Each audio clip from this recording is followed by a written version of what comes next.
পিঠে গোল গোল লালচে দাগ দেখে চমকে গেছেন কখনো? কারো মতে এগুলো বিশেষ চিকিৎসার চিহ্ন, আবার কারো কাছে এটা ভয়ের কারণ। আসলে এগুলো এক প্রাচীন পদ্ধতির ফল, নাম কাপিং থেরাপি। হাজার বছরের পুরনো এই চিকিৎসা আজও আধুনিক সময়ে আলোচনার কেন্দ্রবিন্দু। আজকের ভিডিওতে আমরা জানব কাপিং থেরাপি আসলে কি, কতটা কার্যকর এবং এর ঝুঁকি কতটা। কাপিং থেরাপি হলো এক ধরনের বিকল্প চিকিৎসা যেখানে ছোট কাঁচ, সিলিকন বা প্লাস্টিকের কাপ শরীরে বসানো হয়। ভেতরে ভ্যাকুয়াম তৈরি হলে ত্বক কিছুটা ফুলে ওঠে এবং সেই স্থানে রক্ত সঞ্চালন বেড়ে যায়। অনেক সময় আগুন বা মেশিন ব্যবহার করে ভ্যাকুয়াম তৈরি করা হয়, ফলে শরীরের নির্দিষ্ট অংশে ব্যথা কমে, পেশি শিথিল হয় এবং সাময়িক স্বস্তি পাওয়া যায়। এই পদ্ধতির ইতিহাস অনেক পুরনো। প্রাচীন মিশরের চিকিৎসা গ্রন্থ ইবার্স প্যাপাইরাসে কাপিং এর উল্লেখ পাওয়া যায়। এছাড়া চীনের প্রথাগত চিকিৎসা, প্রাচীন গ্রিক চিকিৎসক হিপোক্রেটিসের নথি এবং ইসলামী ঐতিহ্যেও কাপিং এর ব্যবহার পাওয়া যায়। মুসলিম সমাজে কাপিং বিশেষভাবে পরিচিত হিজামা নামে। বিভিন্ন হাদিসে মহানবী সাল্লাল্লাহু আলাইহি ওয়াসাল্লাম এটিকে উপকারী চিকিৎসা হিসেবে উল্লেখ করেছেন। ফলে এটি শুধু চিকিৎসা নয়, ধর্মীয় ও সাংস্কৃতিক দিক থেকেও গুরুত্ব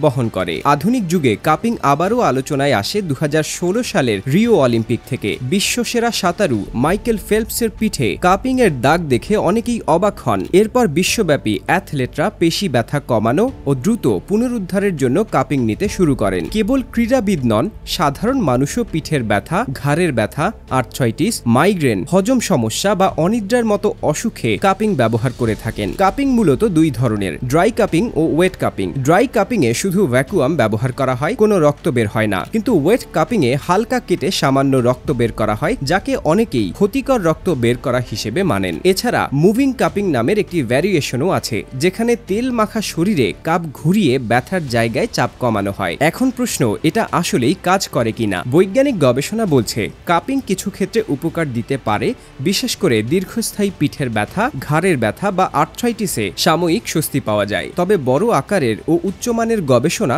এখনো সীমিত। ঝুঁকির দিকও রয়েছে। কাপিং করার ফলে শরীরে নীলচে দাগ, অল্প ব্যথা বা ফোস্কা হতে পারে। বিশেষ করে ওয়েট কাপিং করলে সংক্রমণের ঝুঁকি বেশি থাকে। যদি অপরিষ্কার যন্ত্র বা অপ্রশিক্ষিত ব্যক্তি এটি করেন, তবে ইনফেকশন বা অতিরিক্ত রক্তপাত হতে পারে। যাদের হিমোফিলিয়া, গর্ভবতী নারী বা ছোট শিশুদের ক্ষেত্রে এটি বিপজ্জনক হতে পারে। সবশেষে বলা যায়, কাপিং থেরাপি এক প্রাচীন চিকিৎসা পদ্ধতি যা এখনো অনেকের কাছে আকর্ষণীয়, বিশেষ করে যারা ওষুধের পার্শ্ব প্রতিক্রিয়া এড়িয়ে চলতে চান বা প্রাকৃতিক উপায় খোঁজেন। তাদের কাছে এটি এক ধরনের বিকল্প চিকিৎসা। তাহলে কাপিং নেবেন কিনা? যদি নেন, তবে অবশ্যই সঠিকভাবে লাইসেন্সপ্রাপ্ত থেরাপিস্টের কাছে করুন, সরঞ্জামের পরিচ্ছন্নতা নিশ্চিত করুন এবং যে কোনো সিদ্ধান্ত নেওয়ার আগে চিকিৎসকের সঙ্গে আলোচনা করুন। মনে রাখবেন, চিকিৎসার মূল লক্ষ্য হলো নিরাপত্তা ও সুস্থতা। এখন প্রশ্ন আপনাদের, আপনি কি কখনো কাপিং থেরাপি নিয়েছেন? অভিজ্ঞতা কেমন ছিল? কমেন্টে জানাতে ভুলবেন না।